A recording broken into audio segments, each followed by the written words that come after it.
What's up, everybody? Evan J. Thomas here with the Better Listen Up with Evan J. Thomas Show for Sound Fury Magazine. With me today is Lane Steele, the one and only vocalist of Worldwide Panic. What's up, my man? How you doing, Evan? I'm fantastic. I still got a little bit of green left over from my St. Patrick's Day Yeah. excursion yesterday. Yeah, I haven't taken a shower today, so that's kind of gross, but still, whatever. Yeah. But today is your youngest dog's birthday, as you were telling me. It So is. tell me a little bit about that. Where's this dog at? Is he around there? Yeah, he's right here. Is he eating shit up like he's done in the past? There he is. Come here, Frankie. Come here. He's scared as shit of you. Aw. His name is Franklin Steele, Franklin Steele. and he turns 2 today. And it's your first birthday with him, though. My first birthday with him, yeah. Awesome. And it was a really cute adoption because the missus and I were looking for a dog for a while, a male dog. And we actually went to a couple of adoption agencies and had some failed misconnections, failed connections. And we were with our other dog, and we were just in the pet store going to buy her treats and stuff. And they were doing an adoption thing. Mm-hmm. And this guy just runs up to me and starts wanting to know everything about me. And will you be my dad? So here he is. His name is Franklin. I am his dad. It is his birthday. Happy birthday, Franklin. He wants to grow up and be a fireman.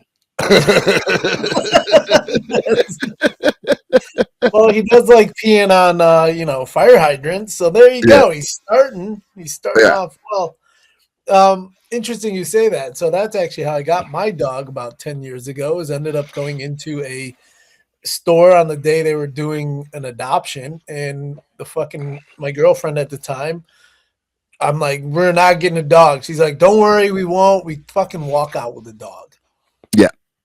Of course I was the one that carried it and was like, all right. It is what it is. But you know what? Congratulations on Franklin, and happy birthday to him. And also congratulations on the new album, The Greatest Villain. Yeah. Being out now on all streaming platforms and available in physical editions as well. Yes. And where can you get that currently? You can get that at worldpanicband.com.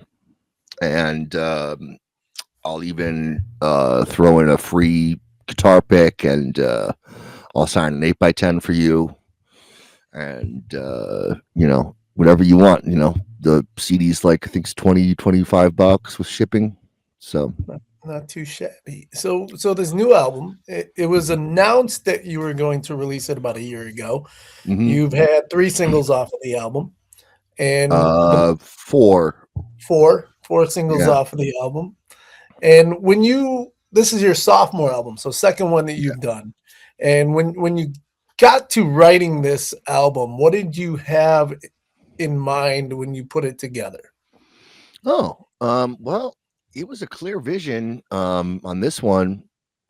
The one before it was a self-titled release, and I borrowed a lot of the how-tos from like the greats, like Metallica, the Black Album, and all that stuff. Like, the album needs to be like the self-titled album needs to be like really eclectic and like showcase like all the different areas like the band can go, because that's what I feel like a self-titled should do. And then like get really focused with like the next album, which was The Greatest Villain the World Has Ever Seen. So it was like I would come up with like the song titles, the lyrics, the vibes, the BPMs, and I would bounce them off collaborators, and we just come up with the songs. And a couple songs I picked up the guitar and I did on my own too. Um, but it was a very poignant like attack. It was supposed to, supposed to tell this story, the greatest villain the world has ever seen, how, someone was inherently born good, but, turned bad by a series of circumstances. And that was like the whole idea of telling this story and, sharing from my side how I personally, have felt vilified by like the music industry for years. So I was just like, Okay. well, if you want a bad guy, then I'm just gonna fucking give you one. And do you think the music industry needs more bad guys per se? Because everybody wants to. Well, here's how I'm gonna put it out. Everybody wants to appease everybody, is how it seems to me. Yeah, If there are people that just need to be, I don't give a fuck. Fuck you. If you don't like me, I don't care. right. You think I think it's needed, right? there's a lack of old school attitude Exactly. and just kind of like telling you as it is, and it's just like if that portrays you as a bad guy, then so be it. But it's like that kind of that Ronnie Radke almost, like There you you know go. the I mean, guy's got he's a perfect example of being the bad guy in music. $9 million in his bank account. He's obviously not doing something wrong, Exactly. so it's just and people love to hate him, you know so And they still listen to his music. They still go to his shows, but they fucking hate him. yeah, Go figure. yeah. Oh, I know. So it's an interesting way, like you said, back in the heyday, back in the 80s, 90s, you had bands that were like that. You had frontmen that were just pieces of shit that didn't like people, that made sure you knew they didn't like you. Yeah, But they were still famous and still did what they did because the music basically told the story. So with your music telling the story of this, is that kind of where you're seeing this is going? yeah. That's what the whole record was about. Just telling the story about you know uh feeling vilified and being free, and it's like um it's not an uplifting record. That's why we have like the song Party All the Time on there, The which cover is of Eddie which Murphy. which is the cover of Eddie Murphy, because I felt that the record's all over tonality was so serious that you needed something in there to kind of lighten up the mood, Okay. you know. Well, going back to other songs on the album with Mm. names of songs like How to Kill Yourself in Prison, Left Oh, Me to that's a solo song. That's not on this album. Oh, that's not on this album. Okay, because I No. had that How to listed Kill here. Yourself My in bad. Prison. Evan and I have known each other for a while, and he's keep tabs on what I'm doing. I'm doing a solo dark wave synth pop project That's what that's for. Okay, for some reason, where it's in the folder that I'm looking at right now that I have, where the so lead single from that project is in fact called How to Kill Yourself in Prison. and then you have And other songs. I was gonna say you have other songs on this, yeah, "Left Me to Die," "The End of Me," "Stabbed in the Back," and then obviously the greatest villain that the world has ever seen. So you yes. kinda have that dark mentality to this whole album to begin with. Yeah. Yeah, it's a dark album, There he goes. I see him running in the background there. So is that for oh, he's got the zoomies, man. Holy You got the cow. zoomies. It's happening. It's But happening. yeah, like Stabbed in the Back, Left Me to Die. I mean, these are all like pretty serious song titles, right? Exactly. Um so yeah, just talking about a few of the tracks, I guess. Stabbed in the Back is 210 BPMs, beats per minute. Holy It's shit. extraordinarily fast, and that's the fastest I've ever played. Um, so that was a technical skill challenge for me to have pulled that off. And then Left Me to Die was just a fun, groovy track. Kind of reminds me of I don't know, Corn a little bit. Um, with this kind of just bouncy nature. And then the title track, The Greatest Villain the World Has Ever Seen, has a music video that came out as well recently. And then that track is like this weird, eclectic cornucopia of. It goes like this. Yeah, it's weird. It is my favorite song on the album, even though you've had other ones that have been higher on the album, charted. Yeah. You know, you had Blow It All, Break Me Down. But this one to me just is that gamut of everything that I see out of your talent to begin with. Yeah, it's a little bit of everything. There's a tempo change. There's a clean guitar. There's a really great guitar solo. There's a lot of great stuff in that song that just kind of sums up what Worldwide Panic does in a nice little bow. And somebody actually was talking to me about this the other day. They're like, yeah, man, I'm knowing you guys to be like an industrial band, and that song, The Greatest Villain the World Has Ever Seen, doesn't have a lot of synths and doesn't have a lot of electronics in it. And I said, actually, to be honest with you, it does. You got to listen.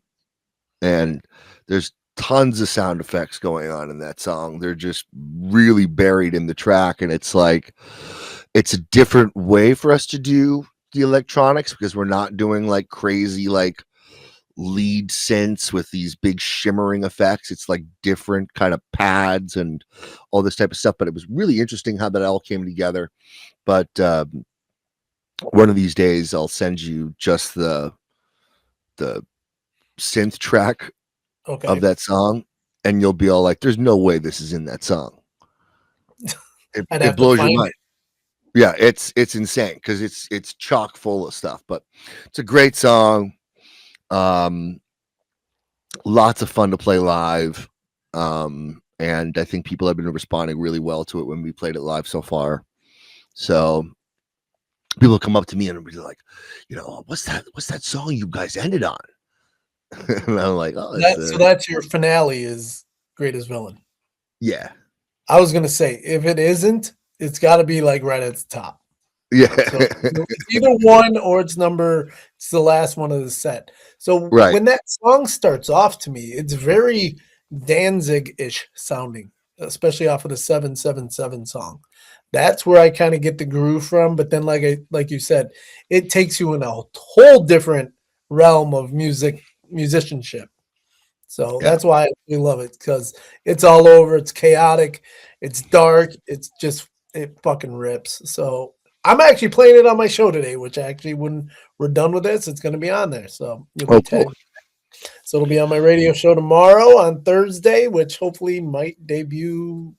This interview will debut tomorrow on Thursday. It probably has one of the darkest lyrics I've ever wrote in my entire life in that song. And that is? Even the worst of worst can have a heart. You can kill yourself and call it art. Okay, that's deep. It's deep. Where the fuck did that come from? I don't know. I just started. We came up with the music, and I was just super in this villain mindset. And I'm like, okay, like this is the part of the song where the villain takes over and starts teaching the world a lesson. So I'm just like, okay, say some off the wall shit. Hey, well, like you said, you kind of get into character. Yeah. And once you get into character, then you kind of take that concept and just fucking run with it. So it makes sense in with this whole album. And with the other songs, like we had mentioned before, Break Me Down, Blow It All, that have charted, those hit really, really good in different ways. So kind of tell people watching or listening Sure. what those 2 songs meant to this album to kinda get everything started. Oh, that's where it's That's where it started. so I've said a lot about Break Me Now, and I'll finish with that one. But I'll start with Below It All. So that one started with lyrics. That started with, if you think you're above it all, if you think you could wrap the stars in a ball and swallow the entire universe, you'll be below it all. And that was like a lyric that was written um probably 2019, Okay. So pre-COVID-ish. pre-COVID, um and just trying to come up with different um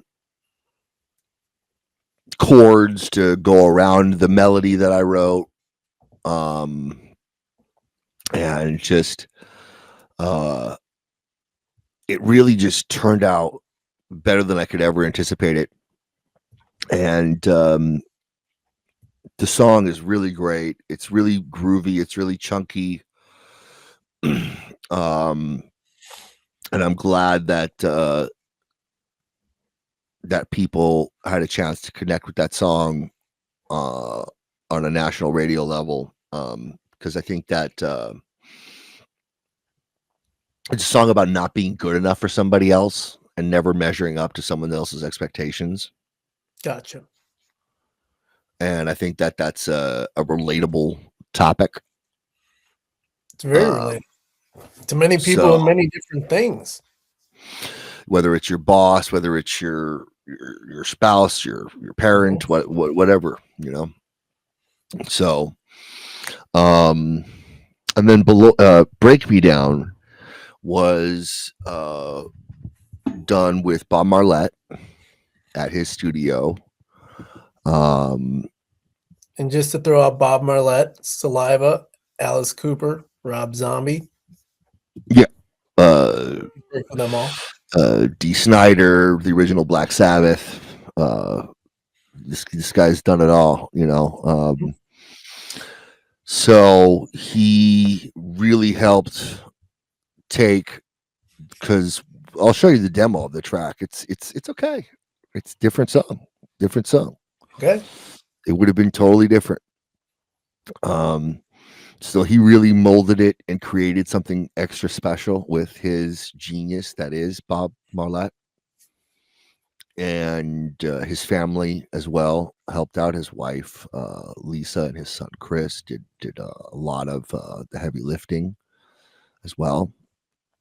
And that song to me is the pinnacle of Worldwide Panic, because I think that's the best song that we've ever written. I think it's one of my personal favorite songs in the world. I just fucking love that song.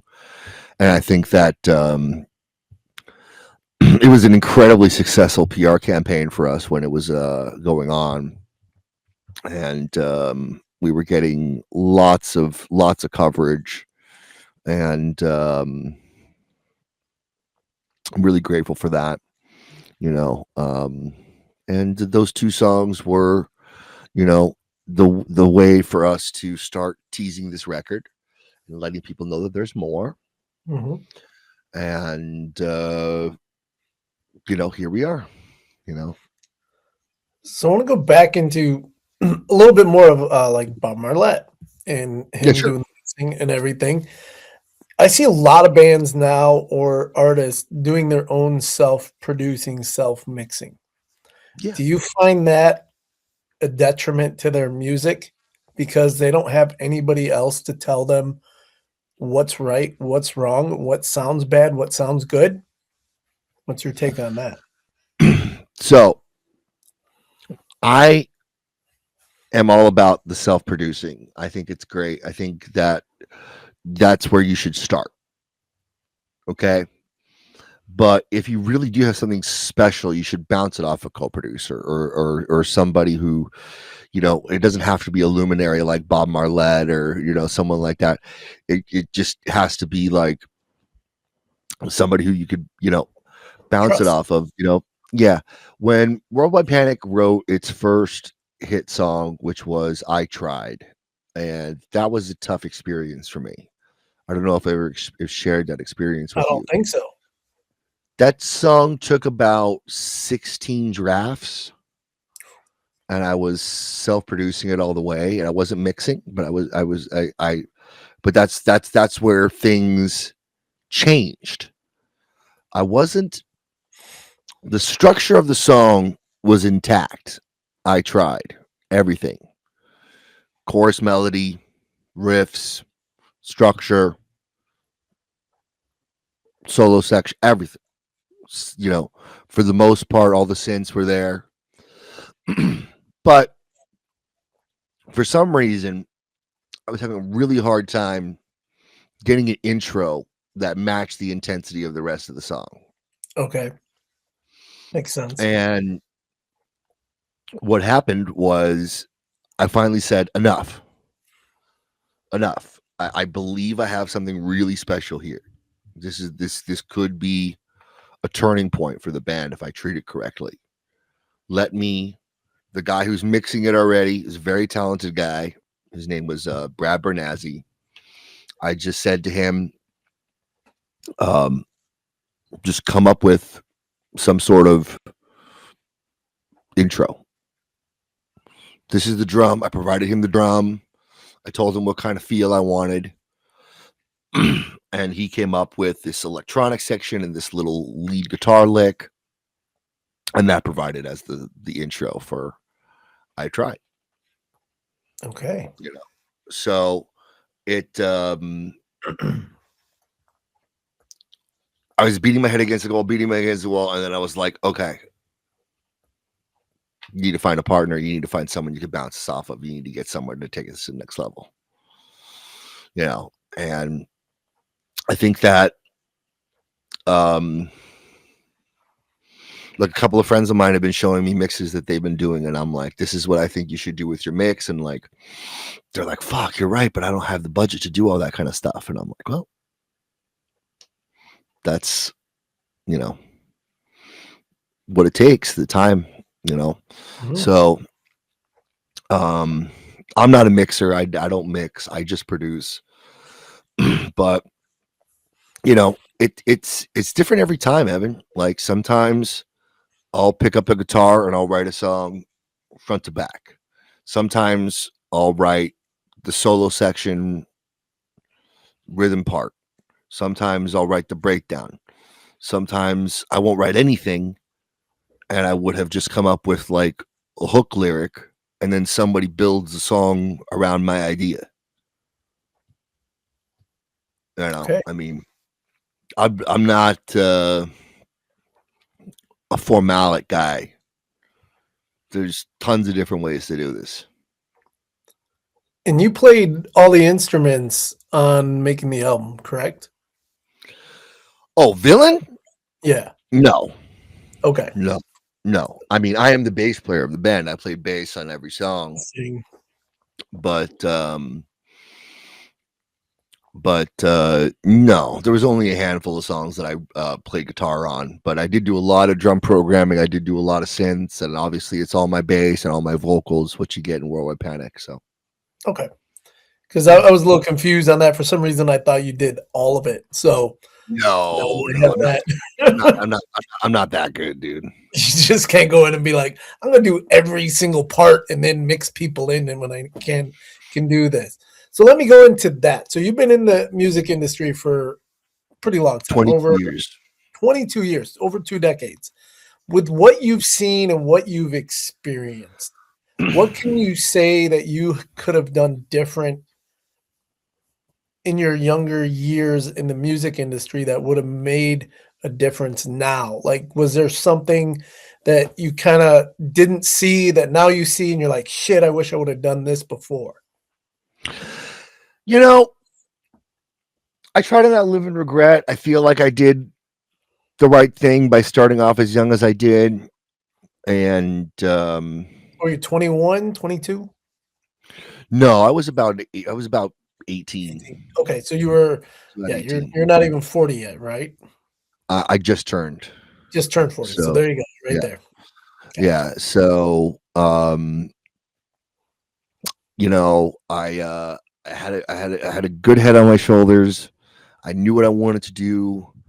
Um, and I just have been doing it ever since. And if I could go back and do something different about any of it, what would I do?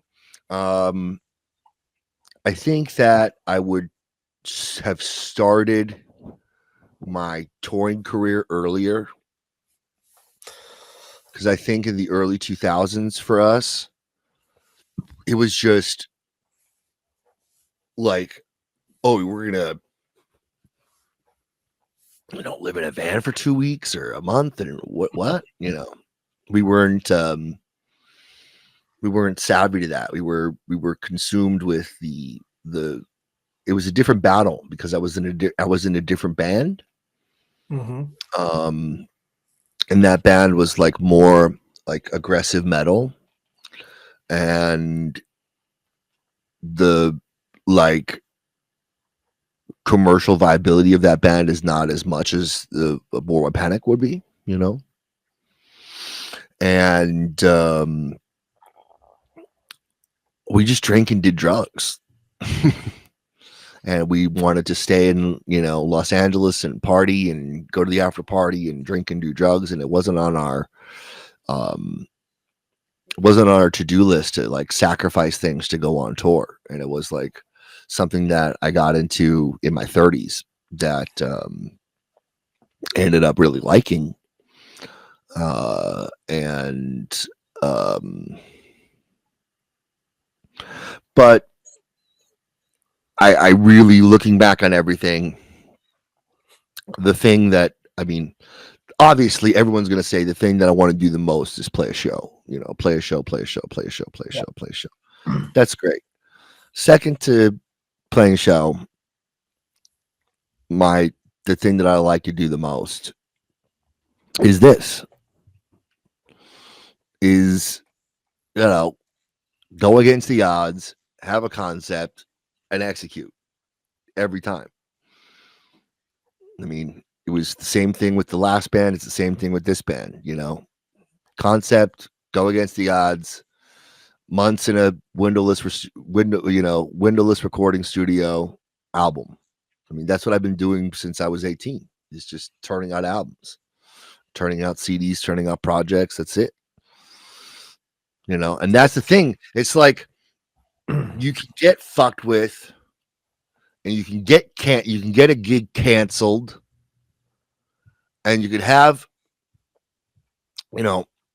all this other shit happen with you could have a fucking I had a fucking bus catch on fire on tour one time. Mhm. You know, your bus could catch on fire. You could do all this stuff. You know, the one thing they can't take away from you is your ability to create. They can't take that away from you. If you make good music, your ability to make that good music will just never go away, no matter how many people want to stand in your way. Good good thought process right there. And with you being in the industry for 22 years or so, and looking how things were different back in that era, late Yeah, 2000s to now. What is a early 2000s. early 2000 early 2000 late, to now, what do you find is the hardest thing to, adjust from what you knew then to what you know now? Obviously, with social media, that's one thing. Content creating, that's one. AI, that's another. So you can kinda throw all that together, but what have you found is the most, like, "Holy shit, this if I knew I could be doing this now compared to then, what would that be?" Oh, like some new trick or something. Yeah. I don't do tricks. I don't do tricks. Sorry. This guy I went to college with, I went to a musicians institute, so I went to Rockstar College, um, with Aaron Nordstrom. Hello, Well, Aaron. there you Um, And yeah, I saw him play guitar, and I'm like, you know, you have a good voice, right? You should just be a singer. And he's like, oh. Aaron Nordstrom has a great voice. Yes. So yeah, no, we were in school together. So a classmate of mine hit me up on Facebook not too long ago about some dumb shit that I said, and I was proud about writing something, or Break Me Down came out and I was happy, or something was going on that I was not feeling like complete shit about myself about. And you know, trust your friends to come in and make you feel chipper. So he came out of left field and was like, man, you're doing it the wrong way. And you remember my band in college? I let an AI listen to the album that we made in college, and it copied the amp tone, it copied the drum tone, and it wrote all the songs, and our singer just had to sing it, and then we had a whole new album. It was made by AI. Wow. And I'm like, okay, like, sounds like you cheated. Like, yeah. you know, I don't know. I mean, is it any good? Like, you know, so the whole fucking album is just AI. Everything is AI. The drums are AI, the guitars are AI, the bass is AI, the songwriting is AI. The only thing that's real is your singer singing the songs. I've heard that. I've heard people doing that. I thought about it, dude. There's this thing called Suno. They email me all the time because I'm a part of a lot of all these songwriting groups, and they offer me these trials, and they want to get me to do this, and they show me these videos on Facebook that it just, you know, you got to look at it like a tool. You need to look at it like a tool. You know, it's going to expedite the songwriting process, you know, and it's like, See, man, Suno to me isn't a tool. Suno, which I've actually used in the past. I'm not a musician. I just made shit up, but you just pop in a prompt, it'll knock it out just like that within yeah. minutes. I'll With be honest vocal, with you. I've never even tried it out. I've never even it's experimented with it. a very Never, interesting concept. I never went into it. The only thing about AI involvement with music that I think, oh, so you asked me this question, and now I'm long form answering this motherfucker. The That's all one right. thing so a new school trick that I could have done back then. Okay, um, AI stem separation. Which is So, I think it's called Moises is the one that I use now. And you go on to Moises and you pay some sort of fee and you pop your song in there, and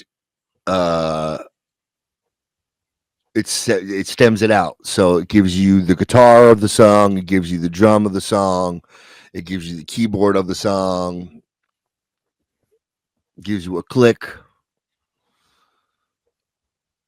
That's genius. okay. That's genius because I've always been chasing stems and doing shortcuts and always. So no, that's a revolutionary tool. I don't know what just happened, but we're I don't back. know. You're back. But yeah, We're that's a fine. revolutionary tool. AI stem separation. Interesting. I've never heard of that. Never seen it. Guess I got to somehow look into it. So like you're a dude and you want to learn how to play, you know,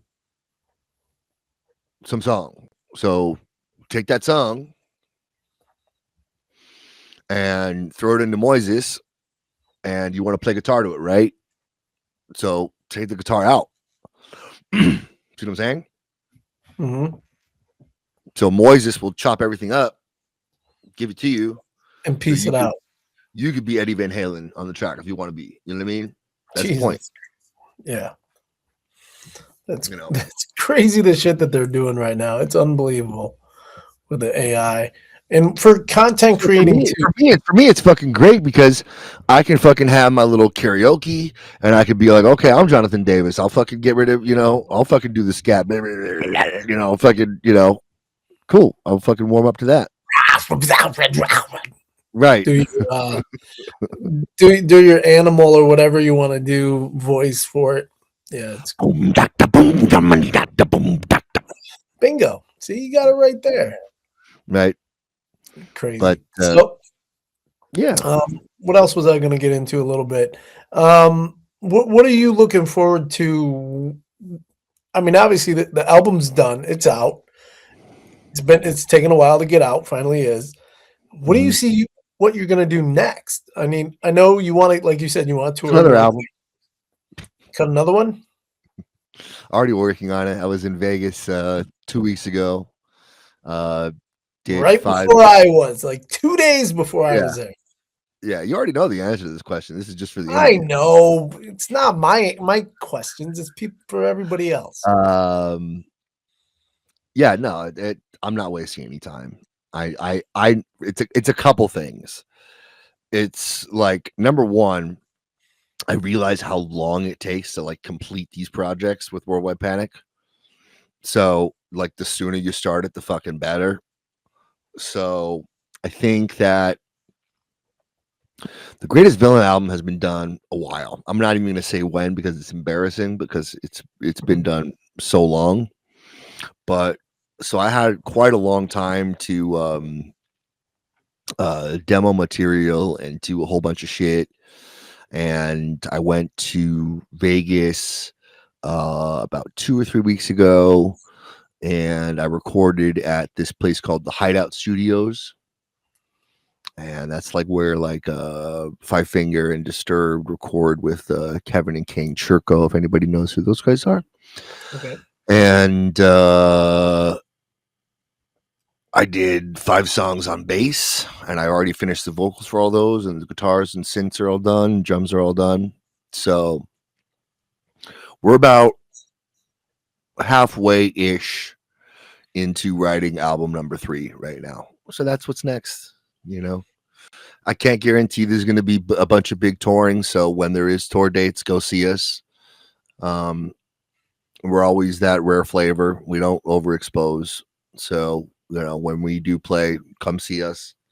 But yeah, that's what's happening. I'm going to do it all over again. And then I was even thinking about taking a different approach and releasing every song as a single instead of releasing a chunk of songs and then, an album. I was thinking about releasing every song as a single and then having every single video have every single song have some sort of video with it. Like a lyric video or a visualizer or something? No, like more like an official music video. Actual video. Yeah. It's very I think interesting. that's another thing that Worldwide Panic has excelled in over the years was really cleaning up our music video game. And I think that, again, who's ever watching this, please, the Greatest Villain the world has ever seen on YouTube, go watch it. It's a great video. Awesome video. I think we really stepped up our music video game, and I want to explore just doing more. I had a lot of fun making Love Me to Die. I was gonna say you look like you had fun in that video because you got to, play a character somewhat. And then obviously you had the graphic designer, whoever did the graphics for that thing. That video was just, that's cinema grade CGI right there. Exactly. That's cinema grade CGI. If ever, for everyone's at home who hasn't seen the video, I'm standing in front of a white screen, and then all of a sudden I transform into the villain character that you see on the cover. You do this thing with your hands out, and all of a sudden you explode and turn into him. And I'm like, holy shit. It's really cool how it's done. It's not corny at all. It's cinema grade CGI that we use. It's really cool. I was really hesitant when the director explained to me what he was going to do. I was like, that's extraordinarily ambitious. I was like, fuck, man. Like, but he did a great job. he showed me some of the other videos that he did that incorporated CGI work, and I was like, oh, okay. And so that's what I think is the future of World Web Panic is more leaning into future recordings and making music videos and select touring. You know, I'm as I said, I'm 40, so I don't know if the future for me is, you know, touring 6 months out of the year anymore. So Yeah, if you can do it a couple times during the year, a couple weeks at a time, why not do it that way? I'm not saying, oh, I'm so old. I just, No, I know what you mean. you know, if you have a couple grand, you have an option to go on the road or make a record. I'm most likely going to make a record. Gotcha. So I want to ask you a fun little question. If you were to say how many band shirts you have in your closet or in your drawer, Sure. how many do you think you have? Not many. Oh, really? Not a band guy. Not a band shirt guy. Okay. Shit. It's interesting because I figured you might be because I can't really see what you have on, but it looks like it might I be. got a RoboCop shirt on. Oh, you're like movies and stuff too. So yeah. So what I do is there's a couple companies. There's Cavity Colors. There's Terror Threads. There's Fright Rags. okay, And they all do the same thing. They get like, you know, these kind of like original animations of, you know, classic, you know, cult movies and throw it on a shirt, and that's pretty much what I wear. there you That's, go. you know, I don't wear band shirts. There was a time when Affliction was popular, so then you got to buy a bunch of Affliction shirts. And then there was a time when everything was Blackcraft Cult. So then you got to buy a bunch of Blackcraft Cult shirts. And then I just kept going to horror conventions and seeing shirts like this. And I was just like, you know what? That's so much more my style. And I don't see anybody else doing that. Yeah. So my closet's full of shit like this. Do you have a favorite horror convention that you've been to? Yeah, Monster Palooza in Pasadena. That's Okay. my favorite. Actually, Midsummer Scream in Long Beach is my favorite. That's my favorite. Scarefest in Lexington, Kentucky was my favorite. Yeah. I went to that for several years in a row. Lots of fun at those things. Obviously, you get to see, meet the movie stars that were in it. You get all the comics and stuff like that. You get some showings here and there. It's just a fucking blast. So I'm all about the oddity collection, and then for me, the big thing that is coming back now is VHS collecting. I see that. So I see that with you, obviously, Yeah, all the time. I'm a huge VHS collector. Yeah, Interesting. So I don't even have a VHS player anymore. So I bet you like, don't. what Yeah, what the fuck do you? Obviously, you have one. You at least have one. I have Did 3. you have to buy it new, or did you find it somewhere? Or did you just not get rid of your old one? I all of it. Okay, just keep going. Somebody gave me a brand new DVD VHS combo with a clicker because they knew I was interested in it. Just Mhm. a fan. I remember that. I used to have mine that was amazing, and then it broke. Yeah, a fan was just noticing that I was posting all these videos with VHS and stuff, and they were like, you know, is there an address I can send you this? And they showed me this picture, and it's this combo unit, and I was like, oh, cool. So, and then, um, yes, I have 3, and then I have about 700 VHS tapes. Some are categorized in my shelves, some are in like 40-gallon containers in the garage, but it's something that I've collected since like the 80s when I was like a little kid, like, you know. So See, now I wish I would have kept mine because then I would have just sent them to you because I had a oh yeah, whole please. ton of them. Everybody I teases that. threw mine out like a good decade ago or so. 'Cause I just never watched them. So I gotta ask. I see you do the unboxing and opening up here and there. Do Yeah. you have a holy grail VHS tape movie that you want that you do not have? Oh yeah. Oh yeah. Um, first thing that comes to mind right now that I could think something that you dig is a movie called Trick or Treat. It's a good one. Okay, yeah, okay. So that's a couple $100 VHS right there. Just let you know. That's about Man. that's about $150-$200 if you want it. It's out Think there. about it. Think about that. If you would have kept those tapes back in the day, I mean, I didn't have that. I had, Yeah. some very special ones, but like I said, even DVDs. I don't watch DVDs anymore. Got rid of all No, those. we love them all. We love all sorts of physical media in this house. I was gonna say you're a physical media guy, obviously with Yeah. having CDs, collecting VHSs and DVDs. Me now having a physical magazine that I'm able to put out, so that's pretty cool. But yeah, physical media is coming back because people are wary about the whole digital thing too. So Yeah. plus it's nice to have it in your hand and see it and touch it and be like, "This is mine." Like I just got my Hellraiser collection complete because I'm a huge Hellraiser fan. Okay. So, um, there's so many things in that collection that are incredible because, like, I have a copy of Hellworld on VHS. Well, Hellworld didn't come out on VHS. That's a bootleg that somebody made. Oh wow. So So there you go. that's a one of a kind right there. That's a one offer. Mhm. Yeah. So I mean, I it's just like yeah. Anyways, I could talk about this all day. Yeah. I Well, mean, that's why we were here. But, yeah. before we finish up, I want you to just kinda promote, the album a little bit, where you can get it, where you can hear it. Go for it. So the album is called "The Greatest Villain the World Has Ever Seen." It's available on all streaming platforms. Encourage everybody to listen to the whole thing.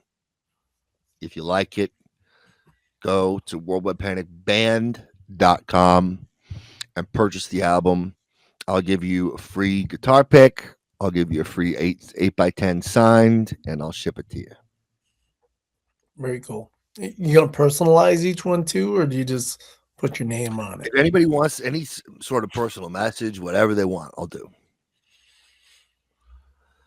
Vinyl? Doing No vinyl vinyl. yet? No Damn! vinyl. See, that's what No. I go for. No, I was seriously considering it for this record, but not currently. Nice. Well, there you go. Yeah.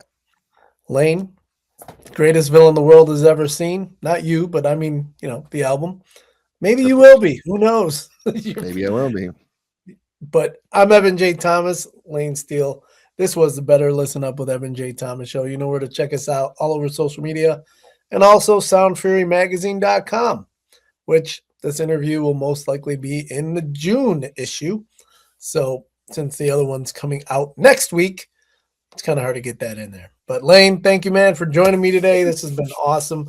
I know you and I talk a lot anyway. This is the first time we've done on screen. So this is very cool. So there you go. He's got his sunglasses. I got my cheaters on. That's all we need. Yeah. Until next time, rock on.